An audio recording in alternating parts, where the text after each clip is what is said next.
आपण पाहत आहे न्यूज 18 लोकमत. मी स्वाती गोडसे आणि दुपारच्या बातम्यांमध्ये आपल्या सगळ्यांचं स्वागत. आणि बातमीपत्रात सुरुवातीलाच एक महत्त्वाची बातमी लखनौमध्ये दहशतवादी दडून बसले असल्याची माहिती एटीएसला मिळाली होती आणि त्यानंतर या माहितीच्या आधारे काकोरी पोलीस ठाणे परिसरातील एका घराला एटीएसने वेढा देत कारवाई केलेली आहे आणि या कारवाईमध्ये 2 दहशतवाद्यांच्या मुसक्या आवळण्यात आल्या.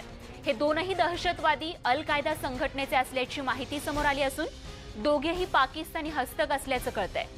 सोबतच एटीएसच्या हाती मोठ्या प्रमाणावर स्फोटकं देखील लागली आहेत. एक प्रकारे घातपाताचा मोठा कट उधळला गेल्याचं सांगण्यात येत आहे. तर अटक करण्यात आलेल्या दोन्ही दहशतवाद्यांची आता कसून चौकशी सुरू आहे.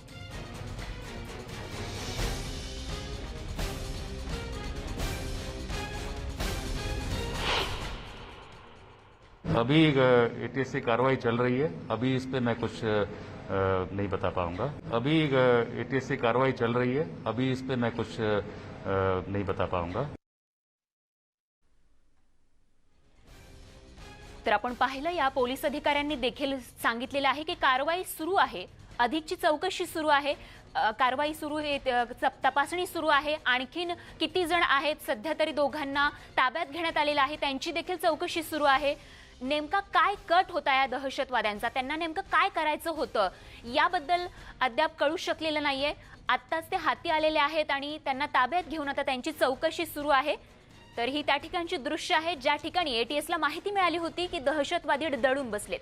तर या दहशतवाद्यांची नेमकी संख्या किती होती, त्यांचं नियोजन काय होतं, कोणत्या गोष्टीसाठी त्यांनी इथे प्लॅन केला होता, एक मोठा कट तर त्यांनी आखला नव्हता ना, या सगळ्या गोष्टींची आता चौकशी सुरू आहे. पोलीस आणि एटीएस पथकानं या ठिकाणी मोठी कारवाई केलेली आहे. एक मोठा कट उधळण्यात एटीएस आणि पोलिसांना यश आलंय असंच म्हणावं लागेल, कारण 2 दहशतवादी आता पोलिसांच्या एटीएसच्या ताब्यात आहेत आणि दोघांनी मिळून या ठिकाणी एक मोठा कट उधळण्यात यश आले या दोघांनाही असंच म्हणावं लागेल. आमचे नवी दिल्लीचे प्रतिनिधी प्रशांत लीला रामदास यांच्याकडे या संदर्भात काय माहिती जाणून घेण्याचा प्रयत्न करूयात. प्रशांत, महत्वाचं म्हणजे एक मोठी माहिती पुढे आलेली आहे. ज्या पद्धतीनं माहिती मिळते की एकतर ज्या पद्धतीने माहिती आहे यामध्ये की मोठा कट इसिसच्या आणि दहशतवाद्यांनी घडून आणण्याचा लखनौमध्ये प्रयत्न केला होता आणि त्या प्रयत्नाला असफल करण्यामध्ये देखील लखनौ पोलिसांना यश आलेलं आहे.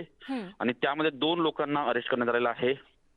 लखनौच्या हा जो परिसर आहे या परिसरामध्ये लखनौ पोलीसच्या वतीनं ऑपरेशन, लखनौ एटीएसच्या वतीनं ऑपरेशन राबवण्यात आलं आणि त्यानंतर अल कायदाच्या ह्या 2 लोकांना, ज्यांचा प्रयत्न होता की पेशर कुकर बॉम्ब जो असतो आणि काही ग्रॅनेड त्यांच्याजवळ हस्तगत करण्यात आलेले आहे आणि बॉम्ब सध्या डिस्पोज करण्यात आलेले आहे आणि यांच्याजवळ दहशतवादी साहित्य देखील सापडल्याची माहिती पुढे आलेली आहे.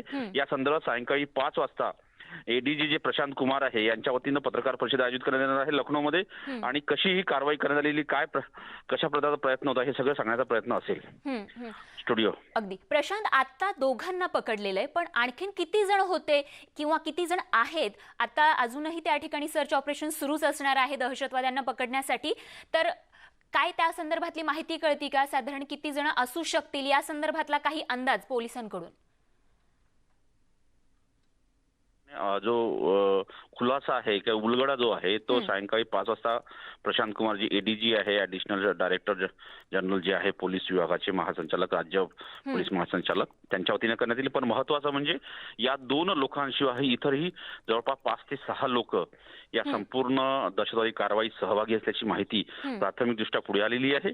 आणि ज्या पद्धतीनं कुकर बॉम्ब, त्यानंतर हँड ग्रेनेड जे हस्तगत करण्यात आलेले आहेत त्यामध्ये आणि अल कायदाची सोबत संबंधित असलेले हे दोन्ही दहशतवादी आहे अशी माहिती प्राथमिकदृष्ट्या पुढे आलेली आहे. त्यामुळे आता किती दहशतवादी यामध्ये सहभागी होते आणि त्यांचा कुठे कुठे बॉम्बस्फोट घडून आणण्याचा कट होता हे लवकरच स्पष्ट होईल. पण महत्वाचं म्हणजे ही मोठी कारवाई मानली जाते. अल कायदाच्या 2 दहशतवाद्यांना सध्या अटक करण्यात आलेली आहे. हो, खरे. प्रशांत, साधारण कधी एटीएसला याबाबत माहिती मिळाली आणि त्यानंतर त्यांनी कधी कारवाईला सुरुवात केली? महत्वाचं म्हणजे या संदर्भात ज्या पद्धतीनं एटीएसच्या जी टीम आहे त्याला काकोरी एरियामध्ये जो लखनौतील परिसर आहे तिथे काही दहशतवादी लपून असल्याची माहिती पुढे आली होती. त्यानंतर सकाळी साधारणतः ही माहिती पुढे आल्यानंतर त्या ठिकाणी बॉम्ब डिस्पोजल स्क्वॉड जे आहे त्याला देखील बोलवण्यात आलं आणि घटनास्थळावर च्या आजूबाजूचा परिसर जो आहे तो संपूर्ण परिसर बंद करण्यात आला आणि ठिकठिकाणी पोलीस सुरक्षा बंदोबस्त लावून त्या भागात कुणालाही प्रवेश देण्यात मज्जाव घालण्यात आला आणि तिथल्या संपूर्ण या काकोरी परिसरातील घराघराची तपासणी करायला सुरुवात केली आणि त्याच्या आधारावरती या 2 दहशतवाद्यांना अरेस्ट करण्यात आले. जेव्हा हे पोलीस त्या घराच्या काकोरी भागात पोहोचले होते तिथे पोलिसांच्या दिशेने गोळीबार देखील करण्यात आला. पण त्या पद्धतीने संपूर्ण यशस्वीपणे हा सापळा रचण्यात आला आणि 2ही दहशतवाद्यांना जिवंतपणे त्यांना पकडण्यात आलं. ही मोठी गोष्ट आहे कारण की अशा प्रकारच्या कारवायांमध्ये अनेकदा हे जे दहशतवादी आहे स्वतः सुसाईड करण्याचा प्रयत्न करतात. पण त्या सगळ्या प्रयत्नांना अयशस्वी ठरत लखनौ पोलिसांनी मोठी कारवाई केली आहे आणि या सगळ्या संदर्भात कशा प्रकारची कारवाई होती, केव्हा माहिती मिळाली, कुठली गुप्त आधारावरती माहिती मिळाली आणि कशी कारवाई करण्यात आली या संदर्भात सर्व खुलासा हा 5 वाजता करण्यात येईल. ही सर्व जी माहिती आहे ही प्राथमिक माहिती आहे. पण या संदर्भात किती लोक या संपूर्ण परिसरामध्ये होते अशी माहिती पोलिसांना होती, पोलिसांना कशा पद्धतीने माहिती मिळाली, कुठली गुप्त माहिती होती काय, या सगळ्याचा खुलासा करण्यात येईल. हो अगदी. आणि याच संदर्भात पत्रकार परिषद होणार आहे आणि त्यातून देखील खुलासा होईल. आणखीन काही सविस्तर माहिती, महत्त्वाचे मुद्दे आहेत त्याबद्दल तुमच्याकडून माहिती हवी प्रशांत, असे सोबत राहा. पण सध्या दुसरी एक महत्त्वाची बातमी येते ती आपण बघणार आहोत आणि त्यानंतर पुन्हा या संदर्भातली अपडेट आपल्या प्रेक्षकांना देऊयात. दिल्ली भाजप सचिवांची थोड्याच वेळात भाजप मुख्यालयात बैठक होणार आहे. भाजप अध्यक्ष JP नड्डा यांच्या अध्यक्षतेखाली ही बैठक होतीये. तर या बैठकीला पंकजा मुंडे, विनोद तावडे, विजय रहाटकरही उपस्थित राहणार असल्याचं कळतंय.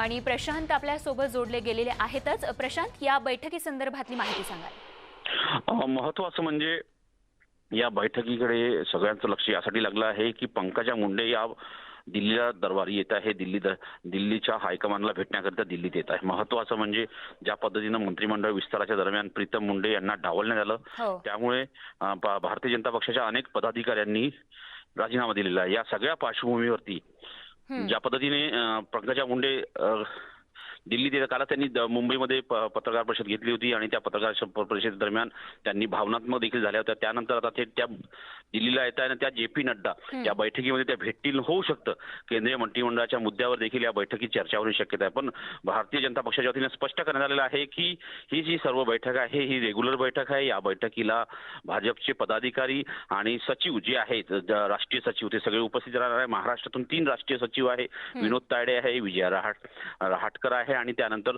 सोबतच पंकजा मुंडे आहे. यांची ही जी बैठक आहे ही रेग्युलर बैठक आहे असं भारतीय जनता पक्षाच्या सूत्रांनी सांगितलं आहे. निश्चितपणे 5 राज्याच्या निवडणूक आहे त्या संदर्भातल्या आखणी करण्याकरता ही सुरुवातीची बैठक आहे अशी ही माहिती पुढे मिळत आहे.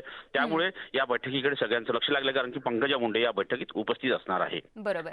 प्रशांत, ही बैठक असेल भाजपची आणि त्यासोबतच लखनौमध्ये घडत असलेल्या घडामोडी या संदर्भात अशीच अपडेट आमच्यापर्यंत पोहोचवत राहा. तूर्त धन्यवाद या सविस्तर माहितीसाठी. आणि यानंतर बघणार आहोत पुढची एक महत्त्वाची बातमी, ती म्हणजे नवीन सहकार खात्याची निर्मिती केंद्रात करण्यात आली आहे. हे खातं राष्ट्रवादी आणि काँग्रेसला अडचणीत आणण्यासाठी असल्याची चर्चा रंगली होती. मात्र आता या चर्चेत कोणतंही तथ्य नसल्याचं स्वतः राष्ट्रवादी काँग्रेसचे अध्यक्ष शरद पवार यांनी म्हटलंय. सहकार कायदे बनवण्याची जबाबदारी राज्य शासनाची आहे आणि त्यानुसार महाराष्ट्राच्या विधानसभेनं कायदे केलेत, त्यांच्यामध्ये हस्तक्षेप करण्याचा अधिकार केंद्राला नसल्याचंही पवारांनी स्पष्ट केलंय.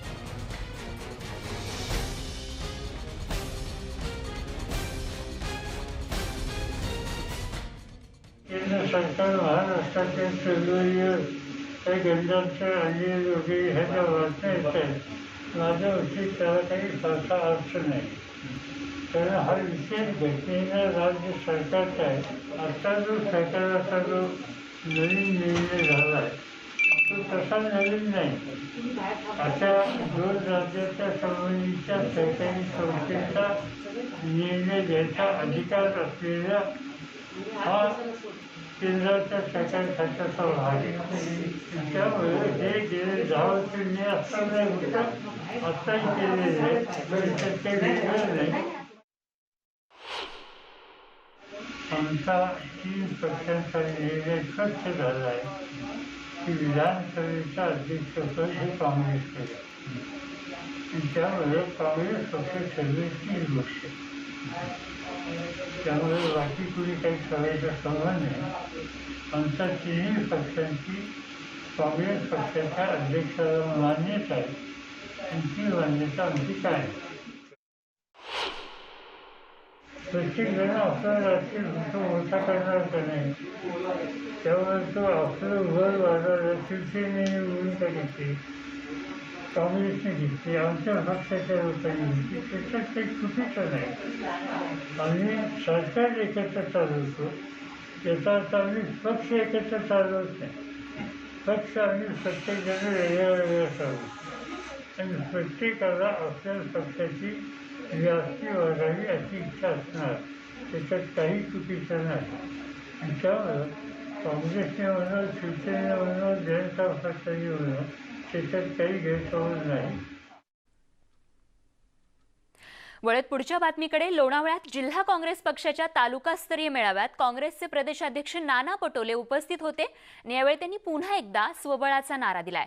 स्वबळाच्या लढाईसाठी कामाला लागा असं सांगत नाना पटोलेंनी पुन्हा एकदा स्वबळाचा नारा दिलाय.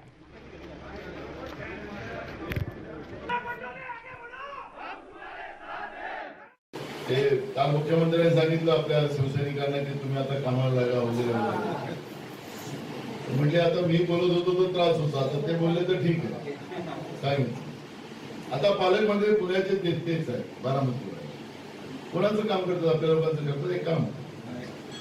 मग आपण म्हणतो संपर्क मंत्री लक्ष घालायचं, ते काय संपर्क मंत्र्याला ऐकायचं की नाही ऐकायचं ते नाही ठरायचं, कारण सही लागते त्यांची.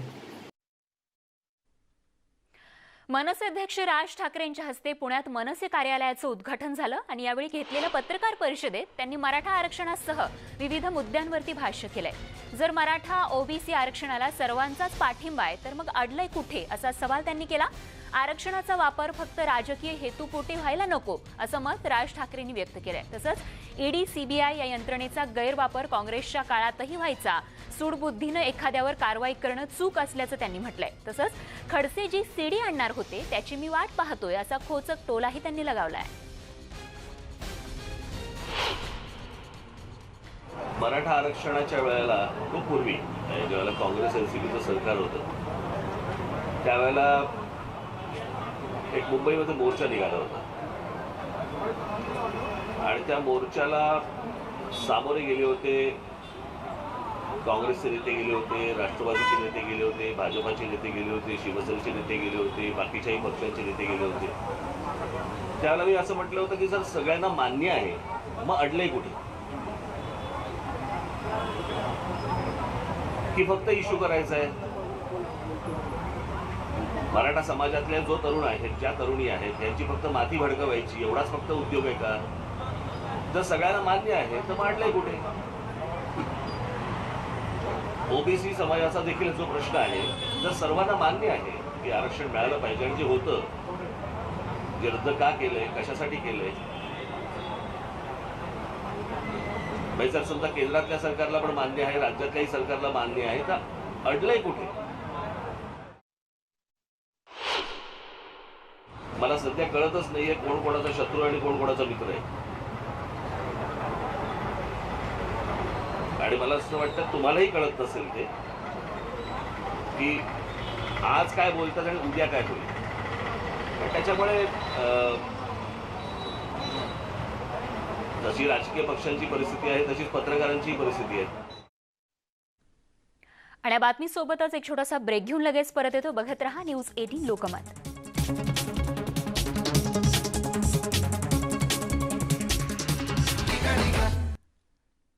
आपण पाहताय न्यूज 18 लोकमत आणि आता आमच्या संजीवनी मोहिमेसंदर्भात. नेटवर्क 18 आणि फेडरल बँकेचा उपक्रम संजीवनी गाडी ही भारतभरातील कोविडग्रस्त जिल्ह्यांमधून फिरतीये. आपणही लसीकरणाबाबतच्या आमच्या या संयुक्त मोहिमेला भरभरून पाठिंबा द्या आणि लसीकरणाचं महत्त्व एकत्र अधोरेखित करूयात. आणि आता बघूयात संजीवनीची ही गाडी आज कुठे आहे.